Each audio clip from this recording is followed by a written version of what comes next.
Okay, sir. Good evening, everyone, and welcome to the international webinar on cyber law and security organized by Faculty of Law in collaboration with Institute of Cybersecurity and Law and Delhi School of Public Policy and Governance, Institute of Eminence, University of Delhi. In contemporary times, we have been talking a lot about Delta variant, Omicron variant of coronavirus. But now, let's take a moment and not forget about the computer virus and the issues of the virtual world, the world which has in fact become so wider during the pandemic. Without further delay, let me begin with an introduction of esteemed and learned panel who have graced this webinar.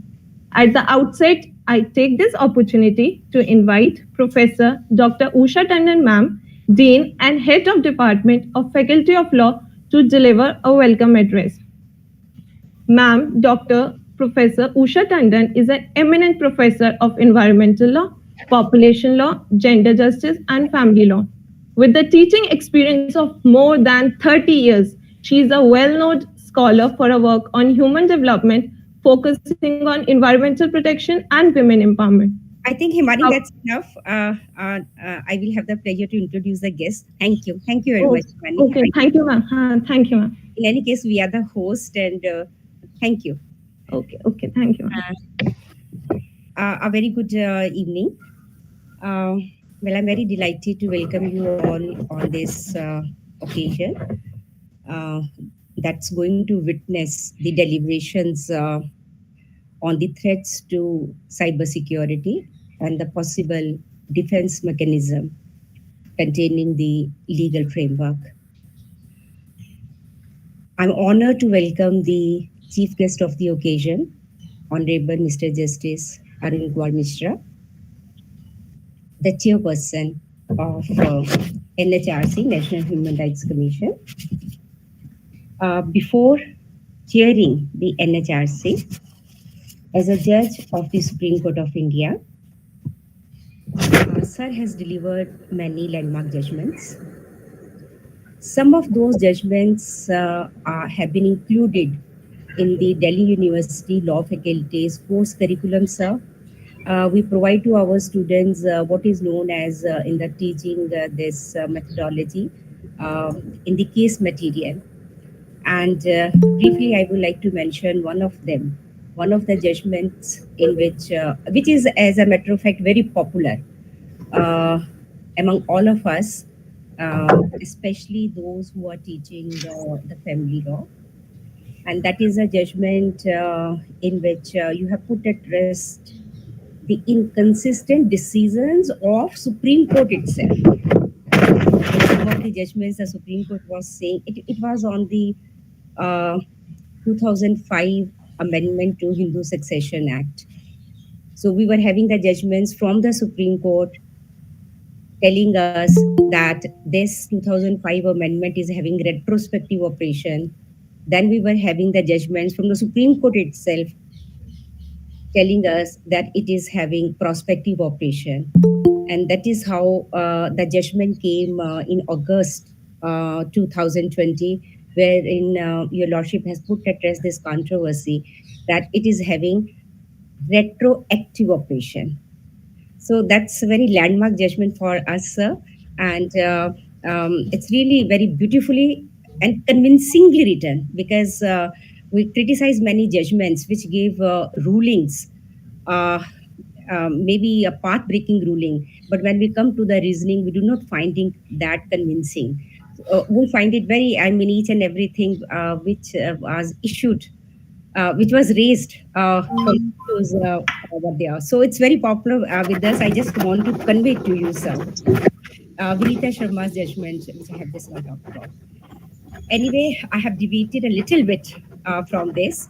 Uh, Now coming to the human rights issues, when we talk of the threats to cybersecurity, it has a very close relations with the human rights. As a matter of fact, I found many research has been done how the threats to the cyber security violate the human rights of the persons, especially the human rights of women and the girl. Therefore, we could not have a better person to chair this session than Honorable Justice Arun Kumar Mishra. And sir, a very hearty welcome to you, sir. Well, it's my privilege to welcome Honorable Justice Ajay Bhanot from Allahabad High Court. I was just browsing some of the latest judgments of Justice Bhanot and came across one of the very interesting judgment which is given hardly 2 months before in December, wherein Allahabad High Court, speaking to through Justice Bhanot, has ruled that this videos of indecent videos of children. If one is circulating the indecent videos of children and then blackmailing for money or the gain, it's a serious offense. So we really look forward to know more on such issues from you, sir. And I extend a very warm welcome to you on behalf of all of us. Uh, I'm delighted to welcome Professor Pandit. I hope Professor M.K. Pandit is with us. He's the CEO of IOE, that is an institution of eminence, which has been created by the University of Delhi. Our distinguished guest, Dr. A.P. Maheshwari, former Director General from BPRD. We all legal persons know Bureau for Public Research and Development. Dr. Ashish Srivastava from Monash University. I hope it's quite early there, maybe 7 or so. No, no, actually, it's 10:30 here in the night. Oh, Okay. okay. So it's not bad, actually. Okay. So, but in any case, this is more comfortable for us. No, And that's whatever totally fine. time frame is you, and we really appreciate that in those odd hours you're joining us. Our another distinguished guest, Dr. Deepak Talwar, National Security Officer from Microsoft. Sunaina Kanogia, OST from Institute of Cyber Security Law, Delhi University itself, my colleagues, Dr. Ashutosh, and the whole team who has been working for the organization of this webinar, and dear participants. Friends, if one is to ask you, what type of crime is fast growing? Perhaps the answer would be cyber attacks. According to one of these studies, which is done by University of Maryland, a cyber attack occurs every 39 seconds at a global level. If I talk about India, according to one of the data released by India's Computer Emergency Response Team, CERT, more than 11.5 lakh incidents of cyber attacks were tracked and reported in 2021. So these are only those which are reported. Actual, in Indian context, we can multiply it to know what is the reality. But it's not only the frequency and the numbers, but the intensity, which is also a matter of concern with these kind of cyber attacks, which made one of the stakeholders like Berkshire Hathaway to say that cyber crime is a bigger threat to humanity than nuclear weapons. Now, if I talk about this particular era in which we have been living since December 2019, I'm talking about the ongoing this pandemic, coronavirus pandemic. We find that it has created a very unique confluence of circumstances which have given these cyber criminals a very wide base of the potential victims. Not going to many examples. If I just give you 2 examples, okay, one example very famous of that Zoom bomb, because Most of the jurisdictions have resorted to lockdowns, and but thanks to the technology, the work was going on. All of us were connected online. We were having our Zoom meetings, whether it is professional or it is the personals. And then we found that the hackers who would have access to these meetings, and then profanities, etc., etc. You are all aware of, maybe better. I mean, surely better aware of than me. And the hackers have also tried with the WHO organizations and the centers, etc., etc. So this menace calls for webinars like this to find possible solutions, especially the legal ones, to effectively deal with this growing menace. So with this, I conclude my address by welcoming each one of you who is connected with this webinar. Thank you. Uh, Thank you, ma'am, for that wonderful opening address. Now, I would like to introduce our first speaker for the evening, for the seminar. It is Dr. Deepak Talwar, sir. Dr. Deepak Talwar is a national security officer for Microsoft India. At Microsoft India, he is responsible for security initiatives as a trusted advisor to the government, enterprises, industry partners to shape up their cybersecurity strategy, support policies, and future regulations in the country. His key domain expertise is cloud computing, information security, cybersecurity risk assessment, mitigation plans, regulatory and GRC processes. Prior to joining Microsoft, he had spent 20 years with a wide cross section of core technology and leadership roles at Semantic Software's Ernst & Young, McAfee, Trend Micro, and Cisco Academies.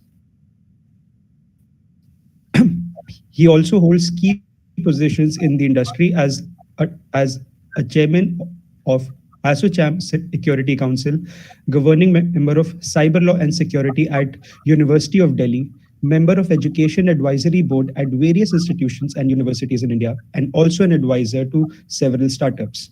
Mr. Talwar has voluntarily mentored hundreds of students, professionals, academia, entrepreneurs, and selective CISOs community to support them shape their careers and skill building.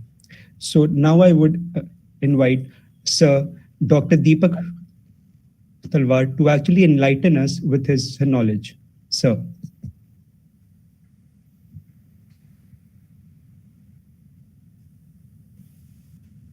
I hope I am audible and visible. Yes, sir. Thank you so much. And now I realize that I need to shorten my bio so that it saves time. The world is digital and it can be read a lot on the screen. Is the first confession I'm going to do with the senior officials, as well as from the dignitaries from law and enforcement. And this is another part to also confess that it is easy to be at home and do the virtual seminars, but that does not change the transition of what we are missing to be at together in the room. I can personally vouch and say that being a digital savvy, digital native individual from corporate and even within us, still I feel the empathy of typing less, speaking less in the world which we are living, right? I'm sure many of us who are not on the screens, they are also typing. Some of them might be transacting online, and some of them might be doing something with the smart gadgets more than what we are talking right now. That's the world which we are living in, other than thousands of slides which we have seen how digital transformation has happened.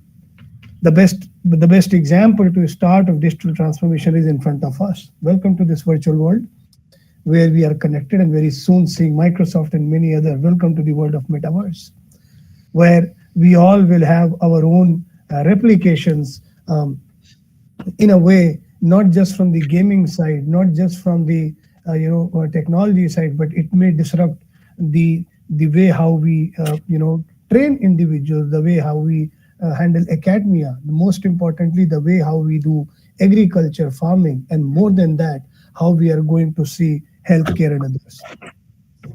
Everybody might be wondering, why are we starting and talking about all the transformation while the topic is cybersecurity? You cannot do a digital transformation without secure transformation, and vice versa. Now, a few of the examples, Professor Usha Tandon just mentioned about how the records are being there. I thought I'll have few slides, but I'll avoid. I prepared some beautiful slides to share, but um, uh, I'm not too sure if that can still be shown just for sake of everyone. But I don't get a share option. Never mind. So, in short, when we talk about security, most of the time there are concerns, and more than that, there are fear when any security professional like all of us get into any of the rooms. I think the other side of the world by default believes, same like a doctor, that no, I will get some worrisome activity, I might not be healthy, something wrong is happening, and there is a fear factor which comes into, and that is true as well. Every security is also related to cyber crime. It is of more than vulnerability in terms of physical crime. And just to give you some numbers, not to scare, but obviously by 2025, the prediction of losing the money, which is the first part I would like to highlight, is close to 10.5 trillion annually. That's the cost we are paying to the world because of cyber crime.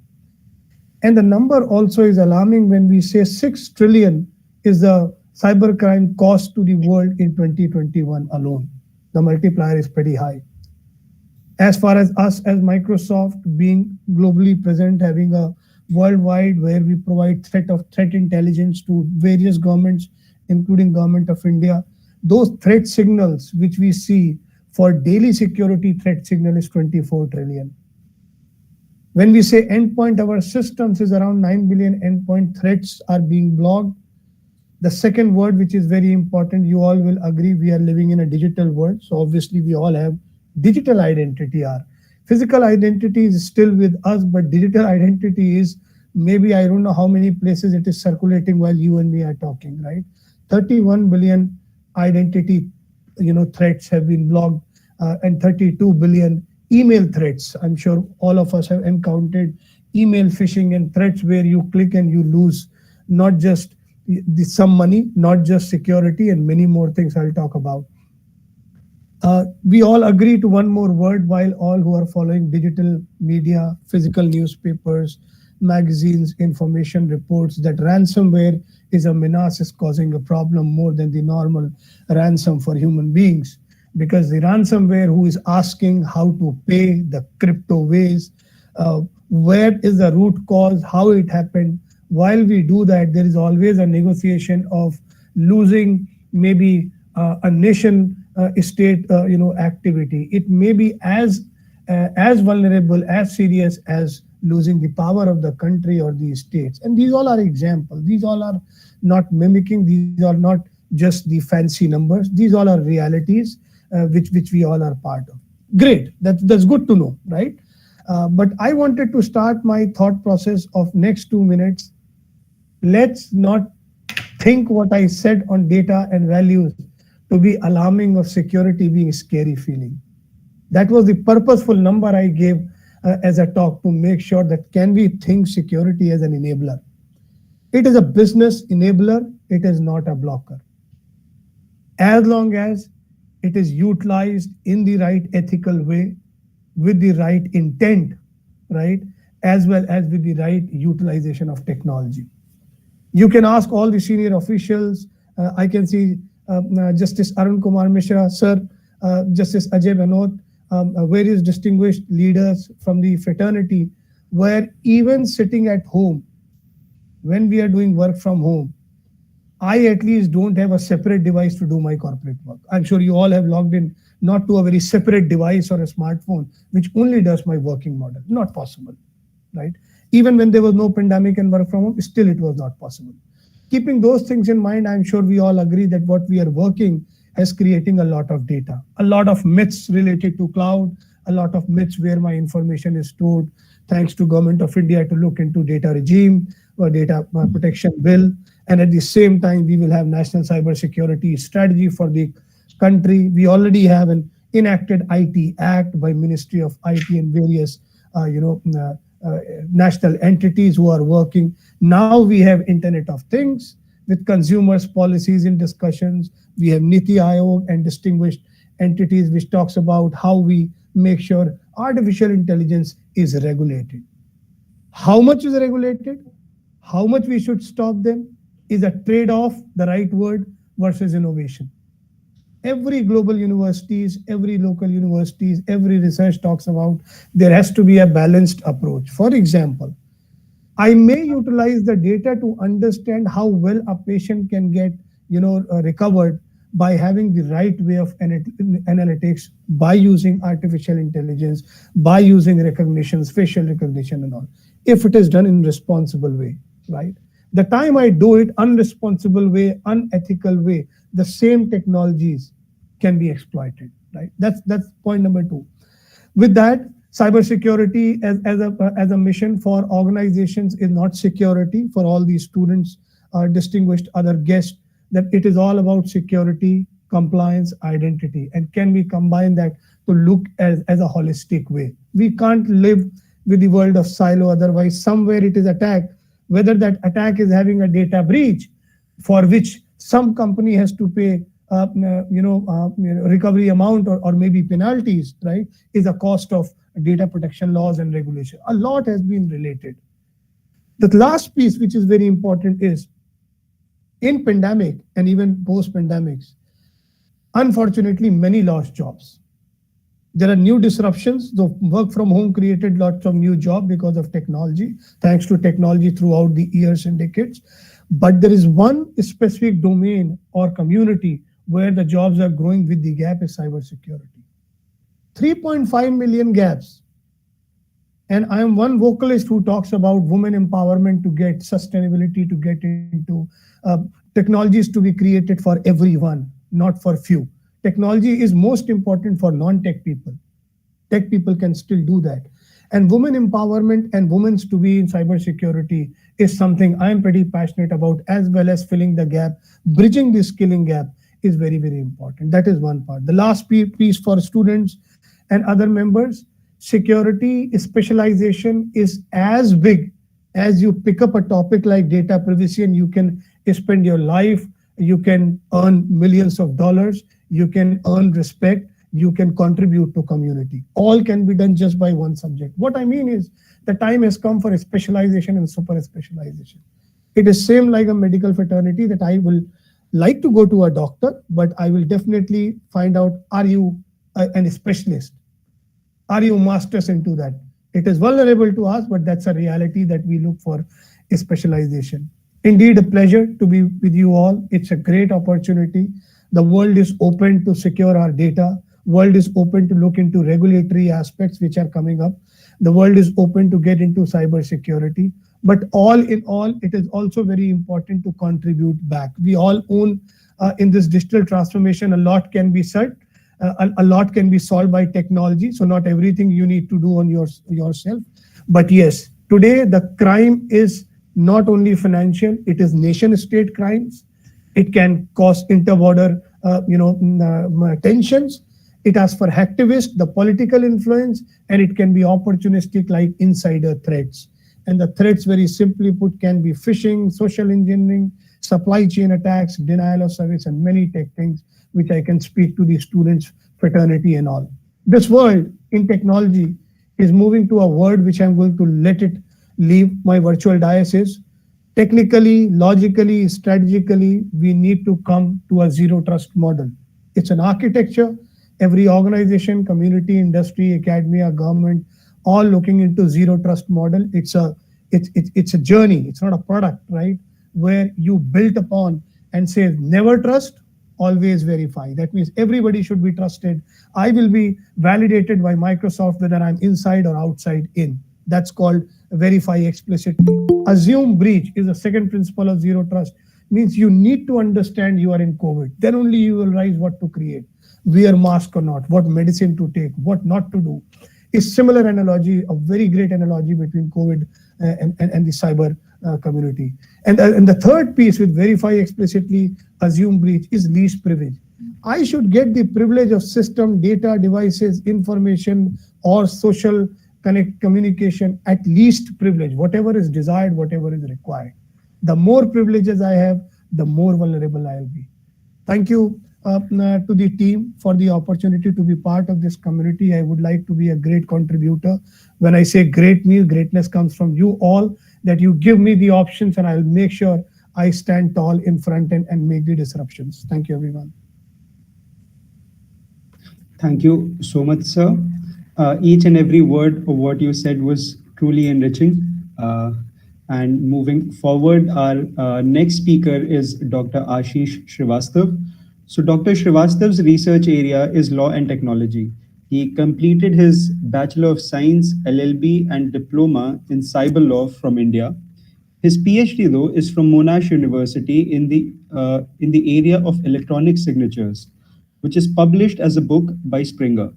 He has published several articles in the area of IT law in journals such as Information Technology and People, Journal of Business Law, Common Law World Review, Rutgers Computer and Technology Law Review, and Computer Law and Security Review. Dr. Srivastav has more than 10 years of experience in teaching commercial law and IT law to business students at Monash Business School. His research and supervision interests include e-signature, cybersecurity, e-governance, e-crimes, and legal issues in cyberbullying and hazing, which in India we also know as ragging. With that, I would like to invite Sir to speak.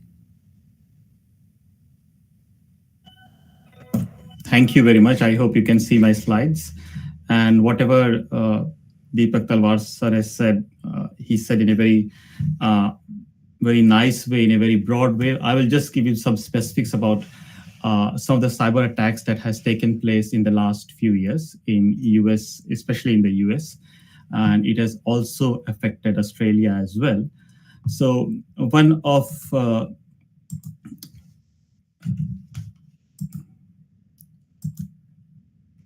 So starting with, this is something which I... Maybe Ashish, if you can help maximize your screen from the right. I don't know if it is for me or for everyone. On the, okay, just a sec. Go on full screen then. Yeah, just on the view, on the top view, and then let's do screen. Or maybe on the right corner, there is a window pane. Is it working now? Not yet. Can we go in the view on the top icon view and say full screen? In your slides. Okay. Yes, view. And then we go full screen. I think you can go here. Okay, your icon is not there. Don't worry. Just can you go on the right? On the same slide, there are 4 icons on the rightmost corner where it is written 66% zoom. Next, there is an icon. Okay. Just click on that icon. Yeah. Can this? Not on this one. Okay, The left got one. it. The left one. Next to it. This one? Yeah, this one. Yeah. It's working? I don't know if it is working for me. That's fine. I'm sorry, but looks like... No, that's all right. I think we it's can see always that. good. We can see that. Okay. So I think I'm so used to Zoom. I'm sorry, I'm not used to other platforms. That's why I'm not familiar. So coming back to this slide, that recently I saw this news that in 2021, I think the Asia Pacific region has the highest number of cyber attacks. And globally, as Deepak Talwar sir was saying, that ransomware payouts and cyber attacks have increased. And these are the figures that you can see on the screen. It is 1.55 million in the United States, 1.34 million in the European Union, Middle East and Africa, but the highest is 2.35 million in the Asia Pacific region. So going to the next slide, which we are talking is about Equifax cyber attack, which took place in 2017.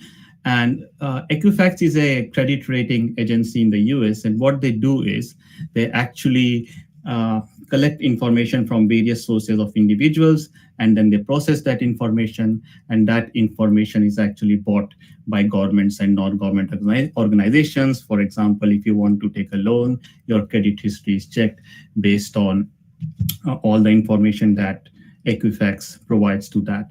And for that service, that organization pays some amount of money. So in this case, what happened was that there was human error involved as well as technical error involved. There was a security flaw, and the technicians or the IT administrators of Equifax were told to apply a patch, and but they failed to do that, and there was a vulnerability in the system.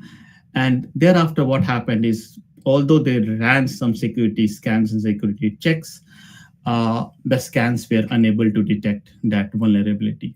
So on one hand, there was a human error involved. On the other hand, there was a technical error involved.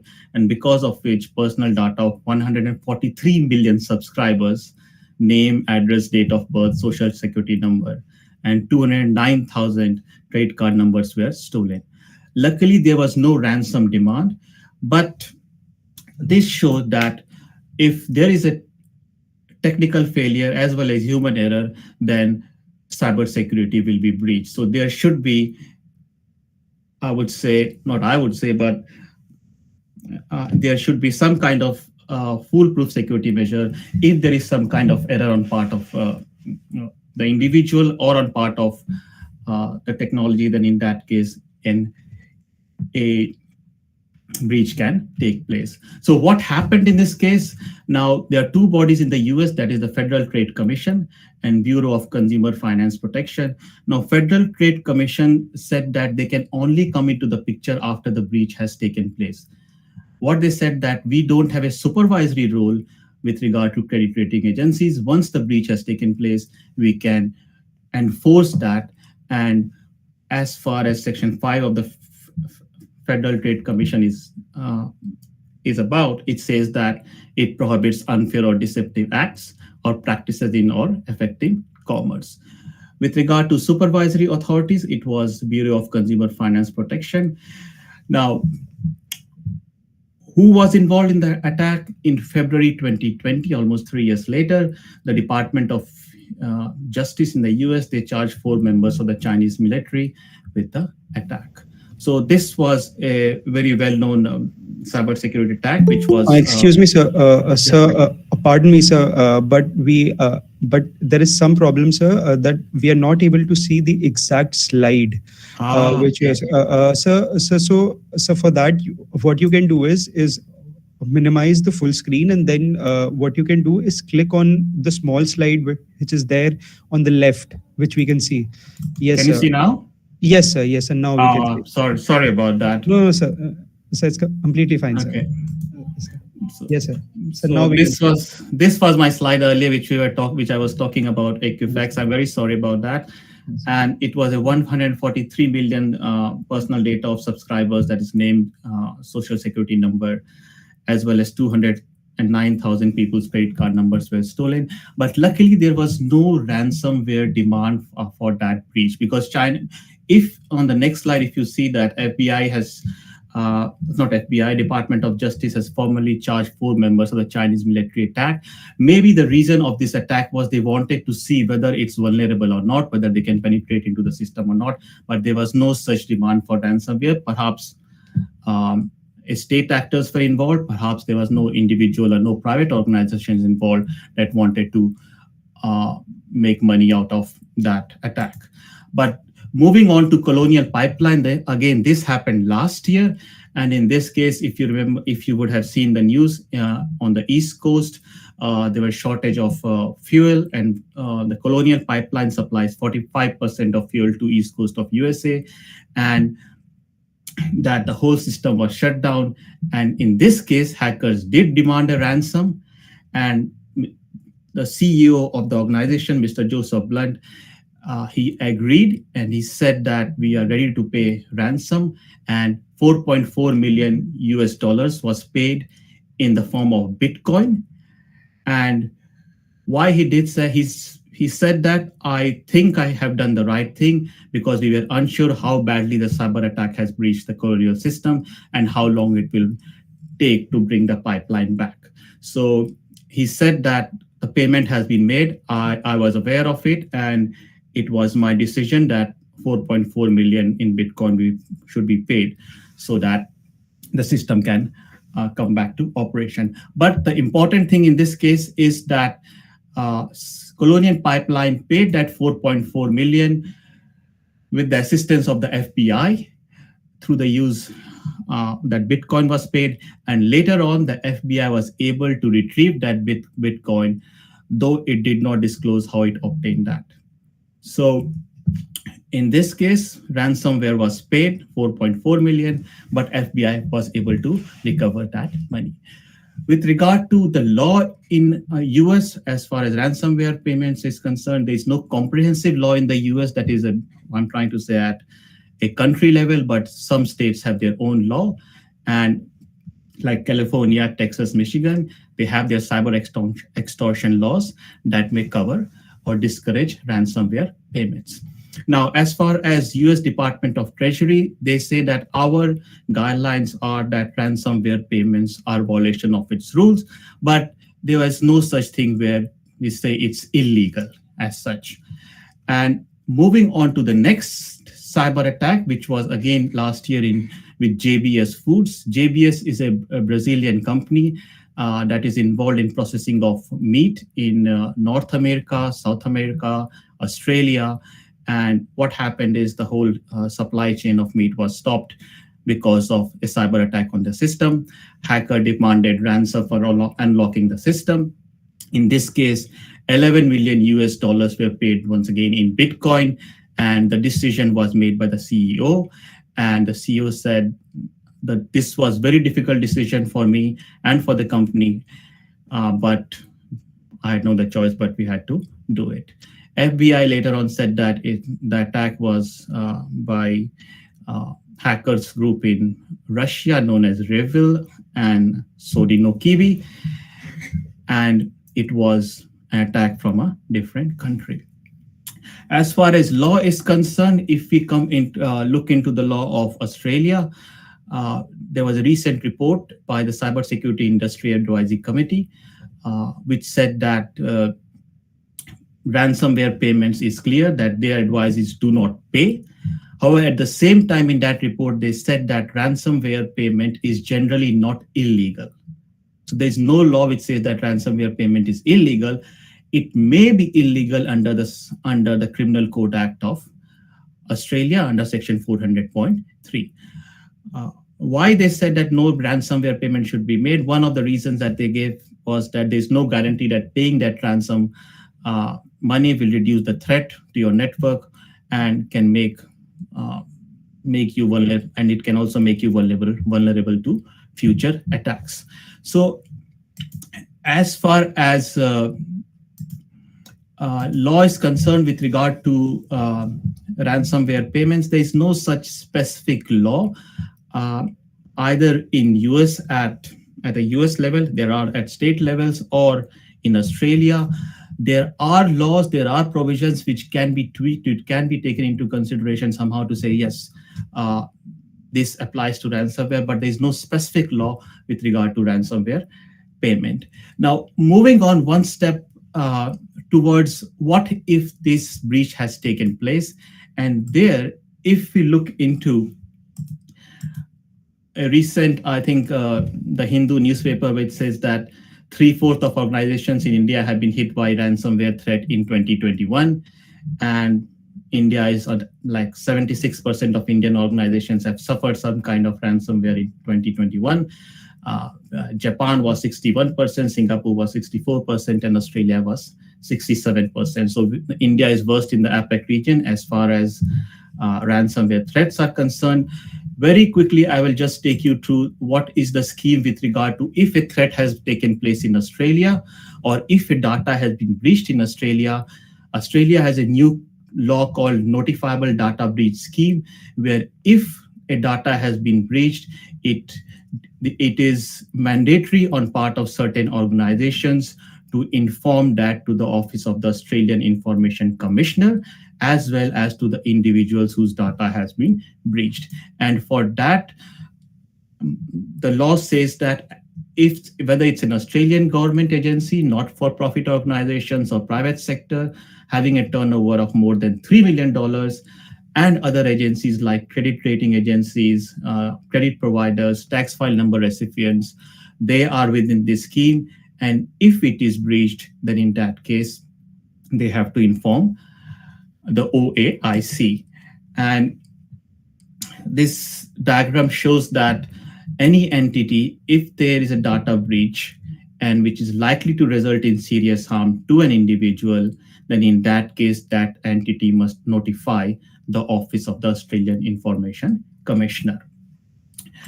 And what it says is whether if there is an unauthorized access or unauthorized disclosure, or where information is lost and a reasonable person thinks that it's a serious harm, so the definition of serious harm has also been provided in law, then in that case, it is the duty or mandatory on part of the entity to report to the Office of Australian Information Commissioner with the identity and contact details and description of the data breach and the kind of information that has been affected. And they have to also investigate within 30 days at their own level. And so, and they should also inform the individual whose data has been breached. If there are a large number of individuals where they can't contact them individually, then they should publish the statement on their website. If they don't do these things, then there is a penalty of $2.22 million for body corporates and up to $440,000 in case of individuals. So any failure to make a notification would result in this kind of penalty. Very quickly, I just went through India. I was looking into some of the data breaches in India, and apparently there was a report in November 2021 that India is number 3 in data breaches after US and Iran. And you can see on the screen some of the data breaches that has taken place in the last 1 year. Mr. Talwar can maybe shed some more light onto it. You can see Domino's, Air India 4.5 million, Domino's 180 million, MobiKwik 110 million records, UP's Upstock 255 million. It's not only private organizations, police exam database has also been leaked. So there has been a lot of data breaches, and it depends upon how the data protection law that comes that is being drafted at the moment, what the data protection law does to help protect data breaches as well as ransomware attacks in India. I think with that, I leave it, and I think thank you very much for giving me time, and happy to discuss if there's any other, anybody wants to ask any question, or later on we can discuss about. Thank you very much.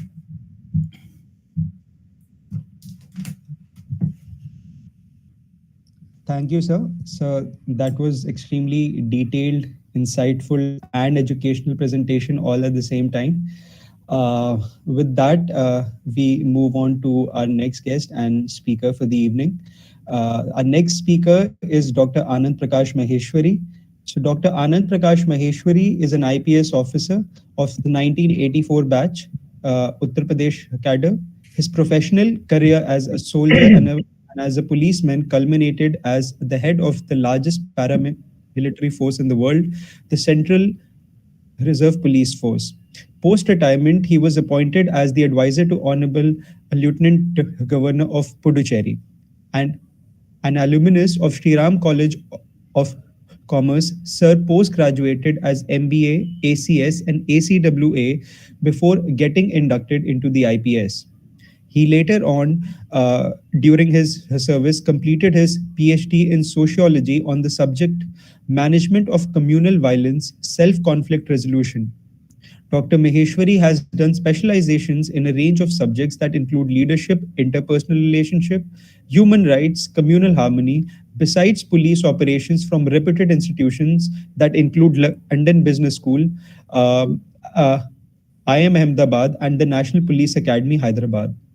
In addition, he has rich experience in diverse policing domains, which range from counterinsurgency, homeland security, crisis management, correctional administration, and community policing to border management. So, without further ado, I would like to call upon Dr. Anand Prakash Maheshwari sir to enlighten us. Good evening and my greetings to all. I'm happy and feel privileged to be part of this deliberation. As discussed by all the experts, the life has shifted to the cyber platforms. The data is life and data is security. And now we are talking of the data sovereignty. And when we talk in the security, we talk of cyber warfare, the information warfare, because in public services, as identified by the earlier speaker, tomorrow any irrigation dam may go out of control, even any airlines may come to a stop, even the public services, anything can be done with the data. And since the life has come to that, everybody is on the cyber platform. And as rightly said, the security is either 100% or it's zero. There is nothing in between. That rule applies to the cyber security as well. We go into the basics just for the sake of repetition, that when we talk of the security, then security breach, what are the vulnerabilities? Either we have the out of date software, or we have a weak password, we access the compromised websites, or there is a purported malware attack. For that, we have the systems. When we do the security analysis, the cyber security risk management, starting with hardware analysis, because there's a Internet of Things, then digital identity, the cyber habits. The most important is the cyber habit. And there's been, lot of emphasis, and that we also, as security people, have been emphasizing. And the MHA, who is the nodal agency, I'll come to that later. The vulnerabilities are also from the cloud, because the lots of data in the cloud is scattered over so many countries. And because of the lack of a homogeneous law at the international level, and we are depending largely on the multilateral agreements which we have, which the MHA is the nodal agencies, but all are not on the same page. And there are lots of procedural difficulties. The protocols have to be developed, which have to be acceptable and stand the test of law. These are some of the problems which are coming. Then data traffic, another thing. So what we are talking in terms of security infrastructure today, but the problem with the technology is that it is self-subversive. At no point of time we can reach a finality that we are fully secured. It is as rightly said, it's a journey. Because if we find a technology to secure ourselves, the adversary will find a new way to tarnish it. So it's a dynamic process. Detection is the best prevention, as they say traditionally, in case of any crime. That applies here also. And therefore, I appreciate when you say that in Australia, it has been onus on everybody, because it is everybody's responsibility, should be the responsibility to report the cyber crime, because otherwise we cannot reach who are the perpetrators and how they are perpetrating the system, how they are attacking the system. So the responsibility on the people to report the data breach. And as said by the speakers, that we are into the formation of the new protection, this data protection bill, and how it comes is very crucial and important. And the important is also the right to, in fact, the investigation agencies should also have a right to hack somebody's system somewhere, because otherwise how do we go and find out that what is happening behind? This is another issue which is being discussed, that the security agencies, whether they have a right to access remotely the various systems. A lot of debate has to go into it, and lots of consensus at global level, because it is not a local thing. It is a crime, a breach, security breach, which can take place anywhere in the globe. There's a global convergence more so after the COVID, and even the technology and the markets have they come together. Everything is being done on cyber platform. So because of this convergence, globalization of the law is the important thing. And there it comes the diplomatic alliances between the countries, and even the police agencies who are into the cyber investigation. These are the domains which become important. The most important thing is the digital identity, and that is one area in which lots of education is needed. So I will recommend that we should also start educating people right from schools, educating civil people and everybody, because anybody who is not security conscious and faces a breach in that data, then it creates a problem for others also. So it's a collective responsibility, and that is where we stand today. Now, as I say that the cyber security is everybody's responsibility, and therefore that should be. When we investigate, I was heading Bureau of Police Research and Development, and that time we were also doing the capacity building. I must confess that the police forces, though many of them don't have the full knowledge of how the chain of evidence and what exactly the cyber crime is.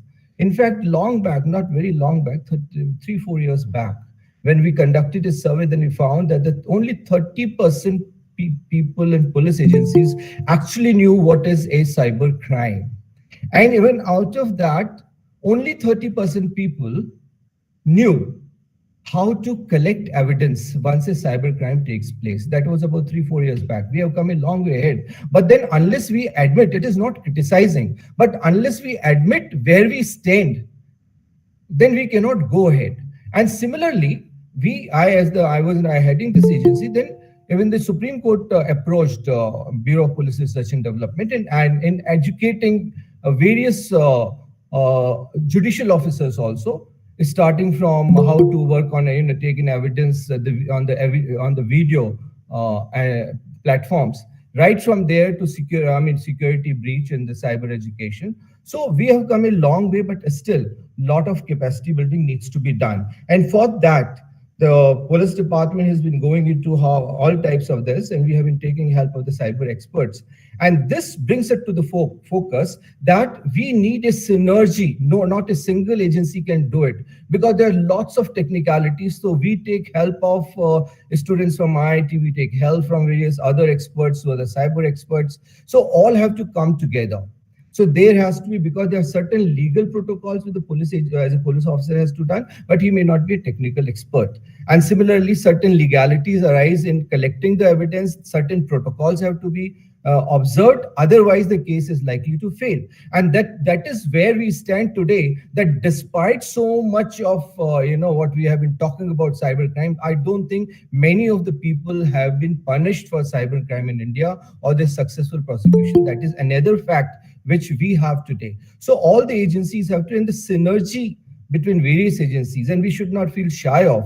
Rather, there should be increasing participation between the experts, the judiciary, and the police agencies together, which is needed to understand what is happening and collect evidence, develop the protocols, and even the legislators. And I'm happy that the data protection bill is being discussed and is about to come out. And maybe that corresponding changes will be made in other laws, or say CRPC and other even the cyber security policy which we have. So right from computer hacking to copyright infringements, the cyber stalking, even the distributed denial of services. So the various experts talk about it. The one of the important thing from our point of view, police point of view, and which is my point of concern, is that it is a sort of a virtual human trafficking which is also taking place, and the victim who is being trafficked does not really know that he is being trafficked or compromised. Rather, he is cooperating with because it is a virtual identity. So these are the different points which have been coming. The MHA, Ministry of Home Affairs, therefore set up, I foresee, the Indian Cybercrime Coordination Center. They have also gone ahead with the public cyber volunteer schemes to start with, so that lots of experts could come in support.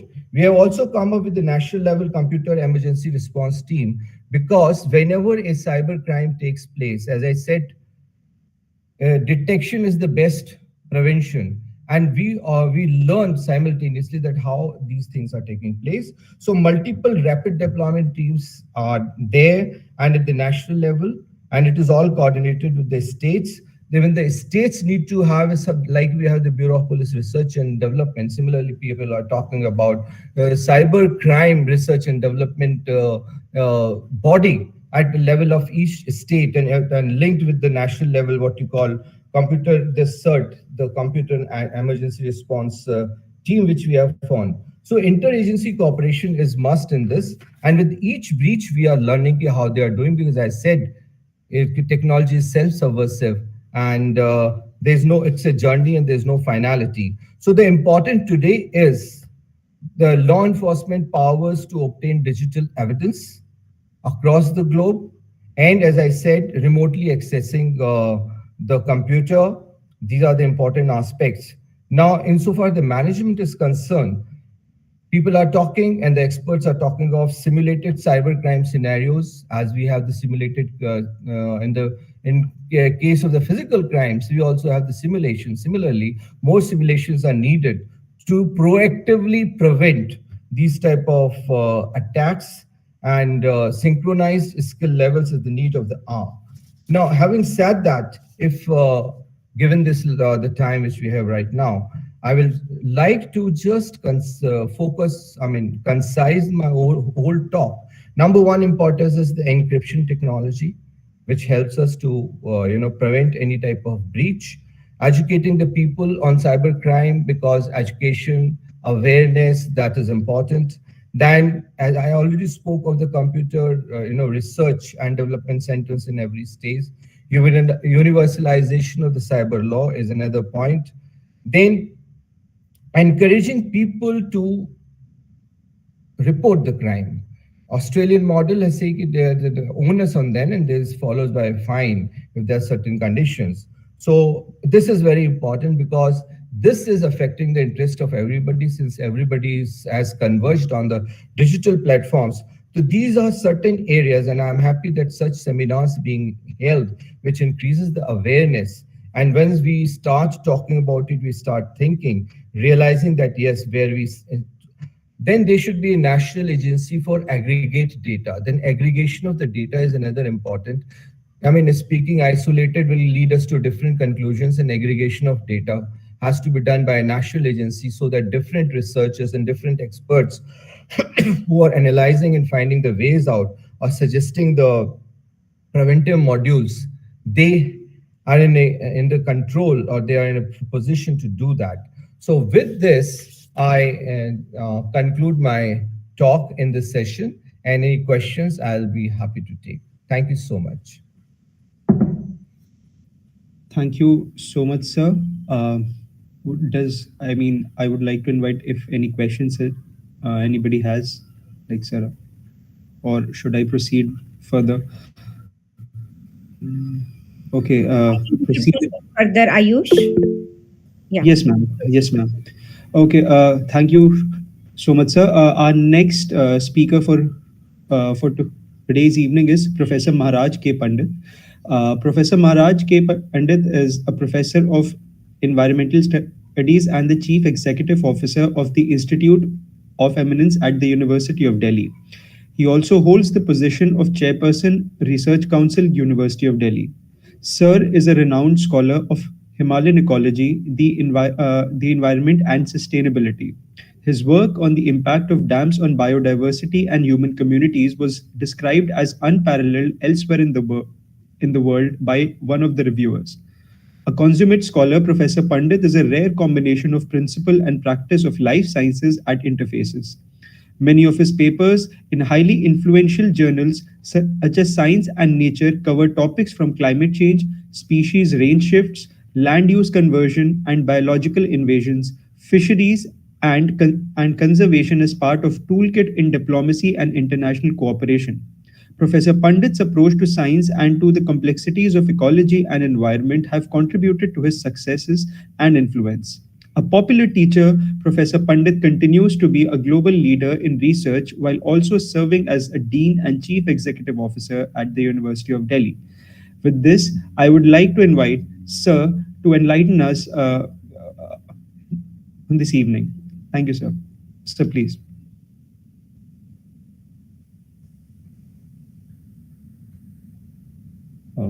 Sir,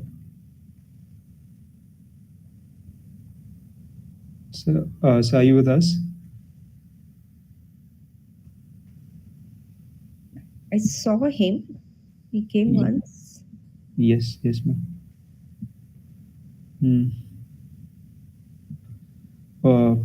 Ma'am, maybe there is some technical glitch. Yeah, I Yeah, think there is some connectivity issue on the part of sir. Ayush, we can go ahead. Sir will join later. Okay, okay, okay, sir. Okay, sir. So this brings us to the guest of honor for today's evening, Honorable Justice Arun Mishra, sir. Honorable Justice Arun Mishra, sir, is an eminent jurist, former judge of the. पहले मेरे ख्याल sorry पहले justice Bhanot का है फिर at the end we will have the our chief guest Okay, okay, so. Sorry okay. Sir sorry sir sorry Okay. Ma'am. Pa- okay, ma'am. Honorable Justice Ajay Bhanot graduated in law from Lucknow University in the year 1994. Enrolled as an advocate on January the 15th, 1995. Sir practiced in civil, constitutional, tax service, and company law and criminal side at the Allahabad High Court. Sir also handled matters relating to environmental, industrial disputes, and other allied branches of law. Sir was counsel for the Government of India, standing counsel for the state of Uttar Pradesh, additional government advocate for the state of Uttar Pradesh, and other organizations like the Uttar Pradesh Public Service Commission at different periods in time. Sir was designated as senior advocate by the Allahabad High Court on May the 23rd, 2015. Sir was appointed as an additional judge on September the 22nd, 2017, and took oath as a permanent judge on September 6, 2019. For that, I would like to invite Sir to enlighten us on today's evening. Sir. Good evening, my Lord Justice Arun Kumar Mishra, eminent colleagues on the panel, Mr. Maheshwari, Dr. Ashish Shrivastava, Mr. Talwar, Professor Rusha Tandon, Professor Ashutosh Mishra. It is indeed a great privilege to hear the panel of eminent experts. Their views were so comprehensive and virtually covered every aspect of the domain we are seeking to discuss, that had I been sitting on a bench, I would be tempted to simply end my address by saying, I agree. That's in legal parlance, my friends will understand that's what happens when a colleague of yours gives a very comprehensive judgment and you are on the bench with him and you simply say, I agree. So I will secure myself by saying that I agree with all the eminent panelists. I would like to compliment the organizers for having chosen a topic of current relevance and of great future importance. It is creation of intellectual capital today that will determine how we are able to deal with this challenge tomorrow. And I believe that this is one exercise by which we seek to create intellectual capital. Information technology has created an alternative world of existence.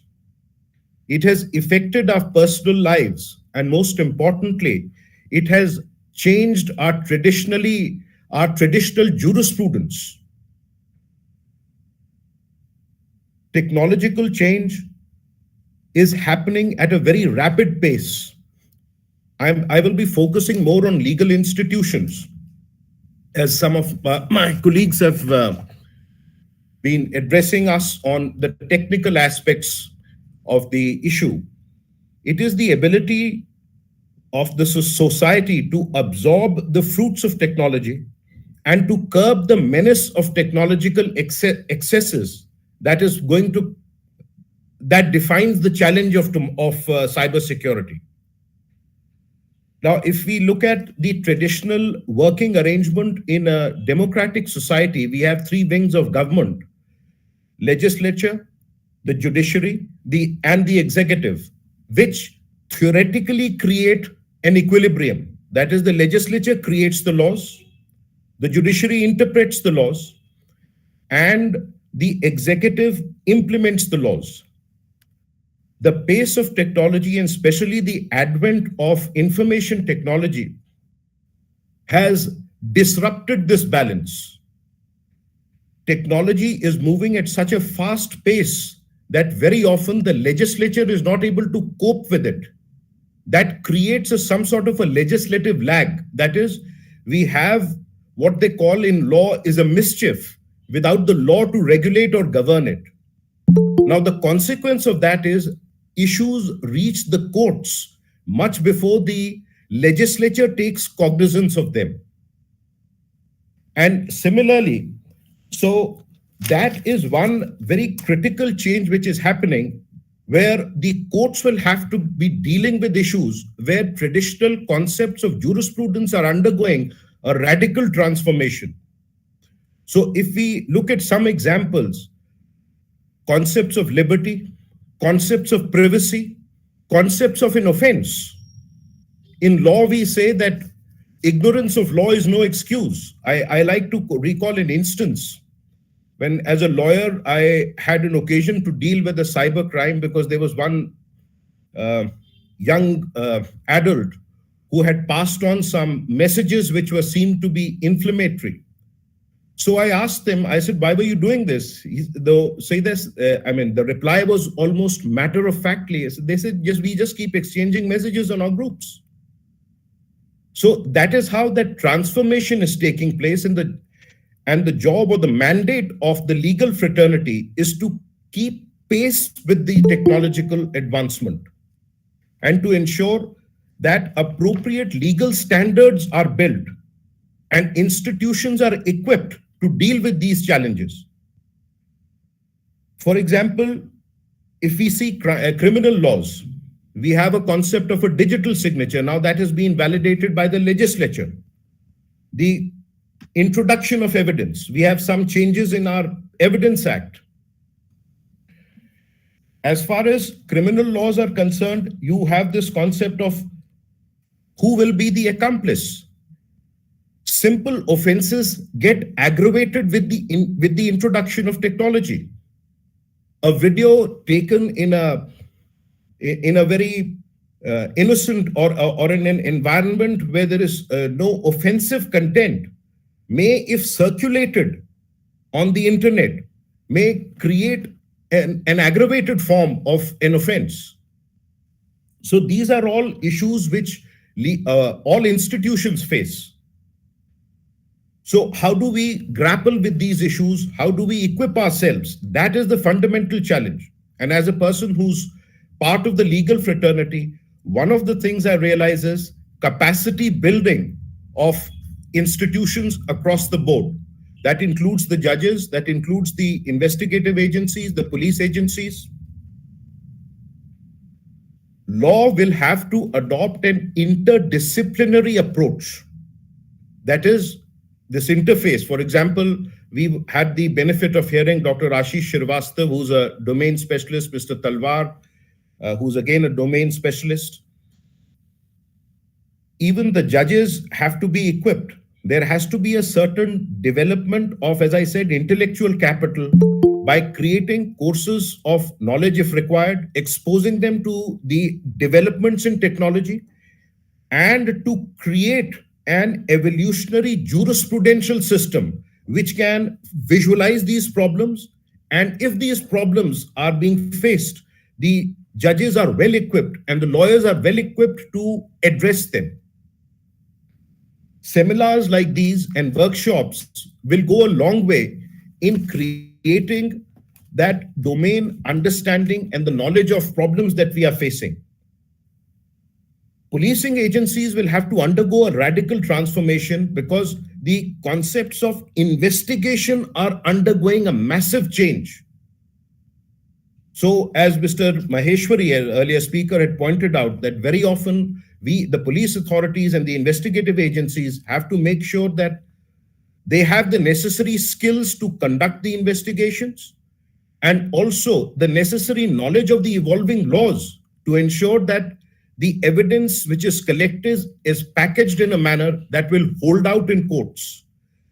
Similarly, the courts have to be equipped with basic, I'm not saying that judges and lawyers need to learn Boolean algebra or whatever very complex mathematics, but yes, certain aspects of information technology, as Dr. Shrivastava, he had brought out some very fascinating slides by virtue of that, a basic understanding of the domain. And then, for example, in law, you have the concept of jurisprudence. How is this going to impact the concept of jurisprudence of accomplices in criminal law?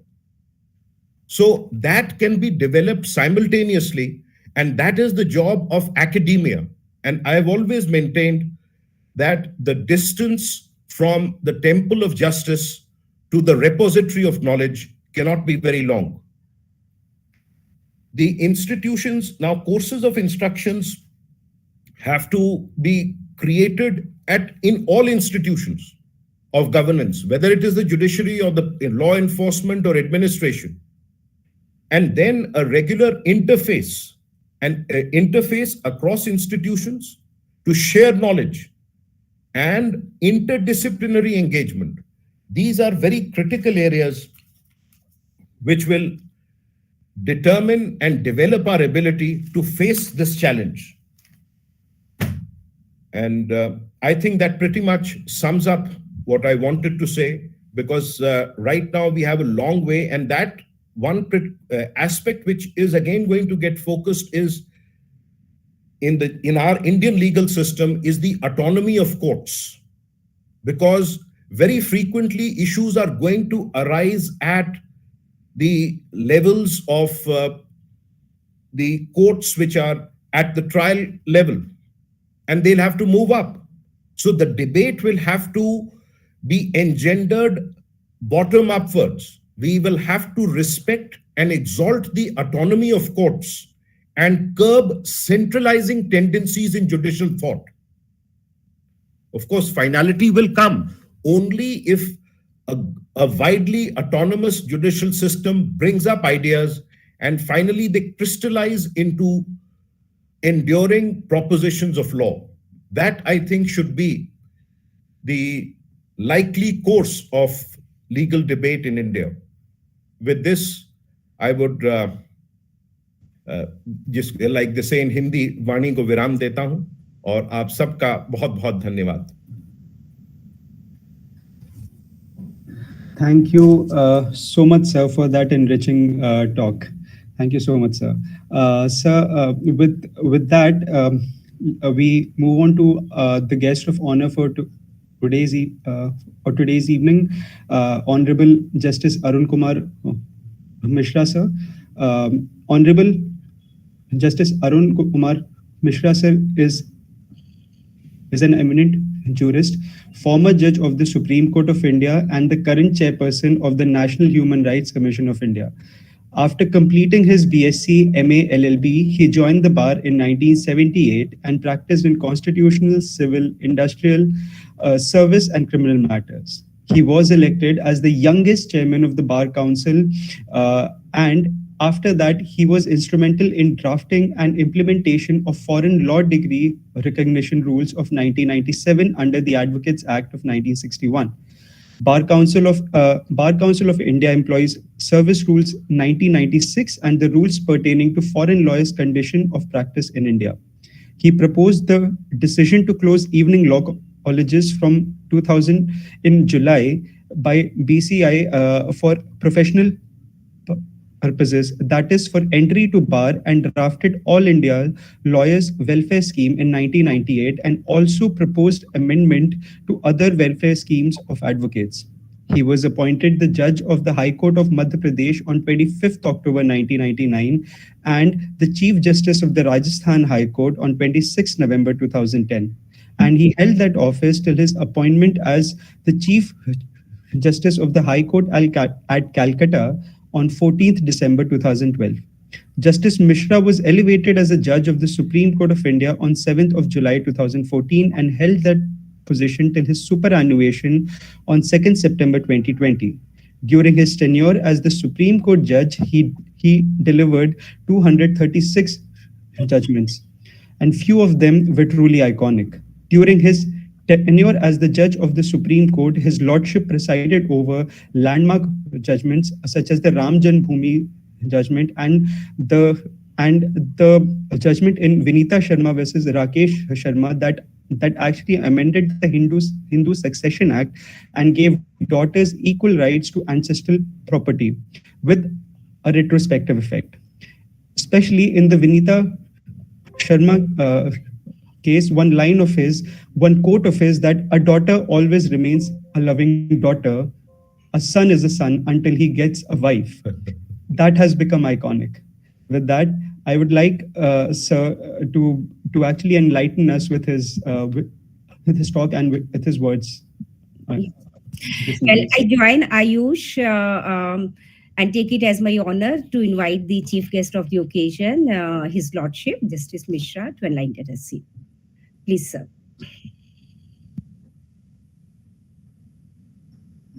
Sir, please unmute yourself. I was not a part to the Ram Janmabhoomi's case. You see, you have to make one correction in your record. Thank you, sir. I start with congratulating the organizers of this international webinar. I heard the experts, the domain. Importance of the topic is utmost because we are in the era of e-commerce. It is going to stay. E-commerce is going to stay. Economy of the country and vitality of the country is going to depend upon it. So we must have a stable, safe, and resilient cyberspace. It is absolutely necessary. And since it has become, cyberspace has become integral part of governance, and as cyber security is the topmost concern of the day, it has two pillars, as we know from the discussions which we had: technological innovations and its application by the end users, and legislation against the cyber crimes. We must have a principled approach towards the cyberspace. On the one hand, we must give total freedom of the cyberspace, but it is to be used. This space is for use, not for misuse. This space cannot be permitted to be used for committing crimes. This space cannot be permitted to be used for committing other offenses, various other offenses which you have, or to destroy the dignity of other, like in several modes, which is happening around today. Integrity of the information, confidentiality, and availability as absolutely necessary so as to make it a safe space, cyberspace. It is, as we know, it is a common pool for all to be used by all and sundry. It has seen the phenomenal growth. It has 2.5 billion users as on today. It harbors more individuals than in any other single country in the world. So cyberspace is having its own problem. There are various issues: cyber crime, cyber contact, data protection, multiple challenges are there. It is absolutely necessary to have legislative regime for providing stringent penalty in the case of misuse of this space. Until unless we give this credibility to the cyber space by having stringent laws, penal laws, we cannot have innovations in the field. People will be dissuaded slowly if this misuse goes on of the cyber space to use it any further, so that it is necessary to have further innovation, as was pointed out by Mr. Deepak Talwar, that security of transaction is necessary for innovations also. It is absolutely necessary that there should be security of transactions. Otherwise, innovations will stop. This cyber space, which has given the world so much, but it is taking at the same time huge amount of reputation, money, and everything. It is being used as a tool for stealing the information, taking ransom, and so many other crimes are happening around. People are dying due to this misuse of this space. It is being misused like anything. Children are being subjected to, they are being forced to commit suicide or to die during the games. You see, this we have to stop at one go. There has to be law, so much is firm law about it, that we will not permit this kind of user. Child pornography will not permit. When China can stop, why the entire world cannot stop this pornography, child pornography and other offenses, loading of this, you see, videos and other objectionable material which are taken by force or other illicit manner, illegal manner. So when we see that there is use and misuse of cyberspace, the government has to come forward with the policies which are well defined. Still, I feel that there's lack of proper policy making in this field. Now we are waiting for the data protection bill and the 21 exercise, which is eagerly awaited now. So burden is on the state to ensure that this space becomes safe, and no doubt constitutional provisions are there. Right to human dignity, right to privacy is there, as well as we find United Declaration of Human Rights also includes the similar rights. There's right to freedom of speech and information under our constitution, as well as under International Covenant of Civil and Political Rights. But this international covenant itself says that this, as in our constitution, this liberty is never absolute. It is totally a wrong impression taken by so many persons that international covenant permits its misuse. It says that you have to work on it more responsibly. As I said, when you are using cyberspace, there is no prior, filter on it. You have to be very responsible. Otherwise, you have to be punished in accordance with law, and restrictions are there which should be prescribed by law, as is the provision in our constitution, Article 19 also. Freedom of speech has never been absolute for anybody. International covenant also says that cyberspace freedom is also not absolute. So it is a totally wrong understanding that whatever we can say, write, or do anything on cyberspace, defame anybody, upload anybody's obscene figure, this video or that video which is taken out, or even commission of offense. You are committing an offense, you are filming it and uploading it. This serious kind of offenses these are. We have to have very safe regime in case this cyberspace has to remain. You see, only 4% of its internet is used, and 96% is for dark web. So that is a matter of concern. We have to care for it. We have to hit upon it. We have to exclude the misuse of this 96% of the cyberspace, which is being used by the attackers, hackers, and so many which the ways which the expert speakers have spoken. I'm really happy that they are working on it. It is for the scientists to develop the such software which are foolproof. Innovations have to be made. This phenomena is going to stay.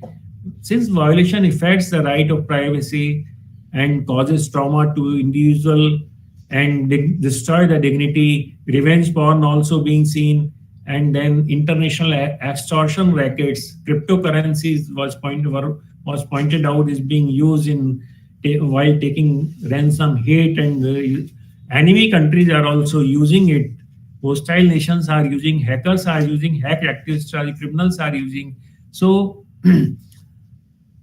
we have to be very careful in drafting the laws, and law should be stringent, and we should have such a regime that our police is able to investigate. Cybercrime court are friendly with the are aware.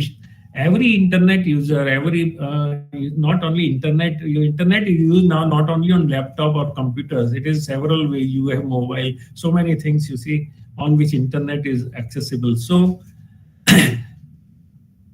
as it has spread like anything, we have to see that it's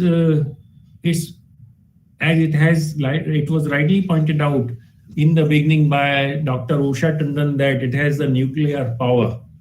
It has to be used for the purpose of construction, not for destruction. Constructive mind has to be there. Positivity has to be there. No negativity should be there in this. That we have to ensure by working and by providing more safe atmosphere. That is the function of because there are so many attacks. So secrecy of the information, sensitive information should not be stolen. Government defense is not attacked. India has taken an initiative about the Cyber Surakshit Bharat launched by the government, but a lot is required to be done in achieving the success even of this program.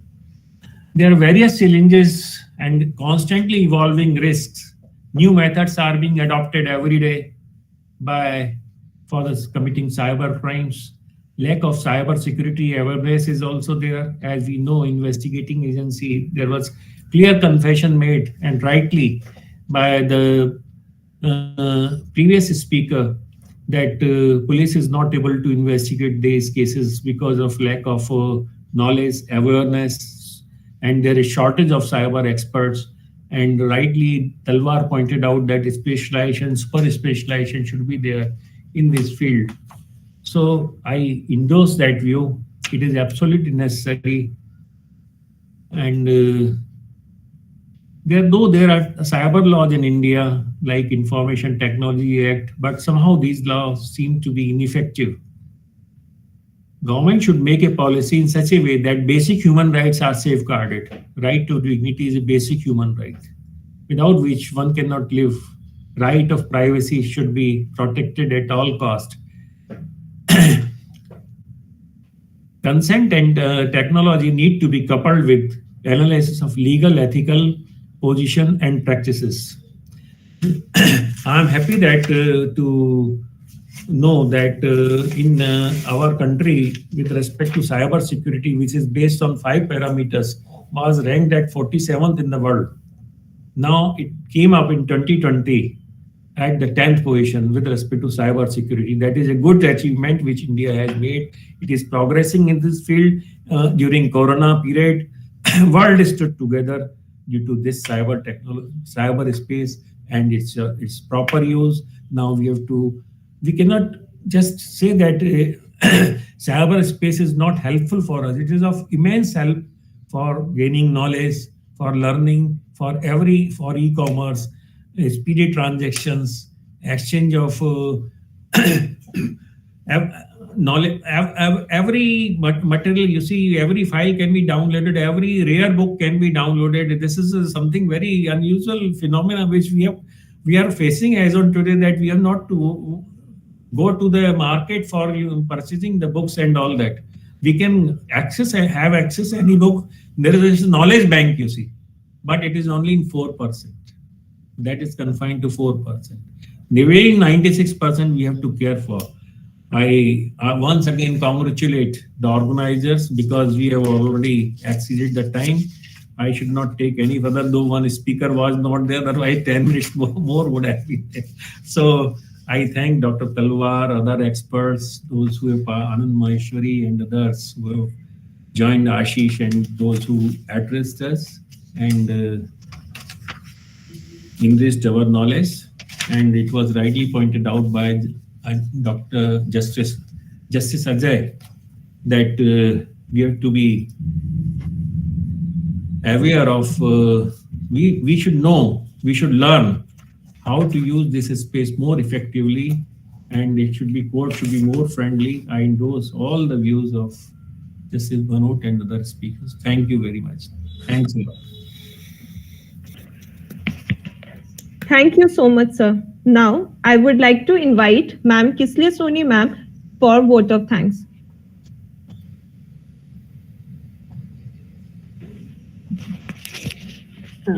Thank you so much.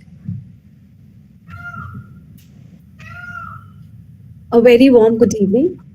It's my privilege to propose a vote of thanks on this occasion on behalf of Faculty of Law, University of Delhi, Institute of Cyber Security and Law, University of Delhi, and Delhi School of Public Policy and Governance, IOE, University of Delhi, and my own behalf extend a very hearty vote of thanks to all speakers for sharing their opinions and experience on cybersecurity with us today. First of all, I would like to extend a heartfelt gratitude to our chief guest, respected and honorable Mr. Justice Arun Kumar Mishra, sir, for sparing his valuable time for his visit for sparing his valuable time from his busy schedule and enlighten us from his noble thoughts and legal views on cybersecurity in information technology era. He is a prominent jurist of the country. Justice Mishra sir has pronounced number of landmark decisions in the field of human rights, democracy, rule of law, and independence of judiciary. Sir has been very instrumental. Sir has given very instrumental decisions on severe social, on several socio-economic and political dimensions of the nation. Today, Sir has shared his valuable thoughts and his experienced view on the pertinent issues of cybersecurity in India and world. Thank you so much, sir. I must mention a deep sense of appreciation for Honorable Mr. Justice Ajay Bhanot, sir, a guest of honor, for sparing time from his busy schedule for enlightening us on the present challenges of the cybersecurity. Justice Bhanot is an acclaimed scholar and has pronounced judgments in the areas of good governance, democracy, rule of law, and human rights. I also like to express a sincere thanks to Professor Maharaj K. Pandit sir. He is the backbone and CEO of the Institution of Eminence, University of Delhi. I think Sir, in absentia. Yes, in absentia. Yes, ma'am. Sir needs no introduction in this academic world. You are an inspiring academician and contributed heavily in the field of ecology, climate change, and Himalayan studies. Sir has been a distinguished professor in the Harvard University and other renowned universities. I'm also sincerely thankful to Sri A.P. Maheshwari, sir. He's more of an academician rather than a police officer. Sir has played very significant role in police reforms, especially in the field of artificial intelligence and cyber crime. Thank you so much, sir, for joining us today. I sincerely like to thank Deepak Talwar, sir, for accepting our invitation and enlightening us on the contemporary challenges to cybersecurity. I extend my gratitude to Sri Ashish Srivastav, sir, for joining the webinar and sharing his views and experiences on the issue of cyber law. I would like to take this opportunity to place on record a hearty thanks to Professor Dr. Usha Tandon, Dean and Head, Faculty of Law, University of Delhi, Please. for her continuous encouragement and motivation to all the young colleagues, research scholars and students in all spheres of our academic pursuits. Ma'am is an acclaimed academician in the field of environmental law. Thank you so much, ma'am, for your enormous support during the organizing of this event. And without your support, it would be very tough to organize such a successful event. I also like to thank and express my gratitude to the Ministry of Education and Ministry of Information Technology which made it mandatory to create an awareness regarding the cybersecurity and law among the students and societies.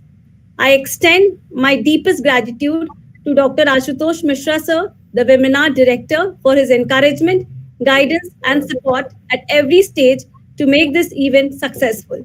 Sir has conceptualized this webinar and made all the necessary arrangements. Thank you so much, sir. Well, distinguished guests, ladies and gentlemen, an event like this cannot happen overnight. The wheels start rolling weeks ago. It requires planning and a bird's eye for details. We have been fortunate enough to be backed by a team of very motivated and dedicated colleagues like Dr. Ajay Sonavne from Faculty of Law, who worked rigorously for making this webinar in this present form, our student committee members for their untiring efforts. Finally, I convey my warm thanks to all the audience for the significant presence in this meeting. Thank you very much. Thank you very much, sir. Justice Mishra, sir, Justice Vinod, sir, and all other experts. So thank you so much. Apart from whatever formal vote of thanks was extended. Yes, except for tea, exchanging a cup of tea. I think virtual reality has created a lot. That is one area which I feel. That's why she's speaking at the last, na? Yes. Thank you. Yeah, chai, samosa